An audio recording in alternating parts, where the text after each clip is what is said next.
নৌপথে এভাবে অবৈধ গরু বিক্রির জন্য নিয়ে যাচ্ছে নেত্রকোনা ও সুনামগঞ্জের মোহনগঞ্জ বারহাট্টা ও ধর্মপাশা পশুর হাটে। দুয়ারবাজার ও ছাতক উপজেলার বাগানবাড়ি, ভাঙ্গাপাড়া, মাঠগাঁও, শ্রীপুর, বাসতলা, চৌধুরীপাড়া সহ 30টি স্পটে রাতের আধারে সীমান্তের গোপন রুট দিয়ে গবাদি পশু নিয়ে আসে চোরাকারবারিরা। প্রতিযোগিতামূলক বাজারে শুল্ক কর ফাঁকি দিয়ে নিয়ে আসে ভারতীয় গরু।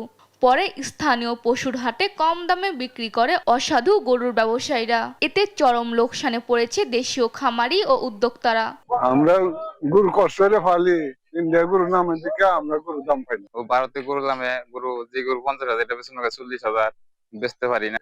সুনামগঞ্জ বিজিবির 28 ব্যাটালিয়নের নৌঘাটের পাশে মাঠে সারিবদ্ধ গরুপাল দেখলে মনে হবে ছোটখাটো পশুর হাট। গরুর শারীরিক গঠন ও বৈশিষ্ট্য পর্যবেক্ষণ করে প্রাণী সম্পদ কর্মকর্তা জানায়, মেঘালয়ের গরুর মতো পা ও শিং ছোট, কপালে দাগ, মসৃণ পশম সহ 10টি বৈশিষ্ট্য রয়েছে আটককৃত গরুর মধ্যে।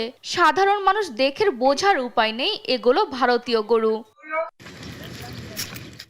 এদিকে ঈদকে সামনে রেখে সীমান্তে চোরাচালান প্রতিরোধে টহল জোরদার করেছে বিজিবি।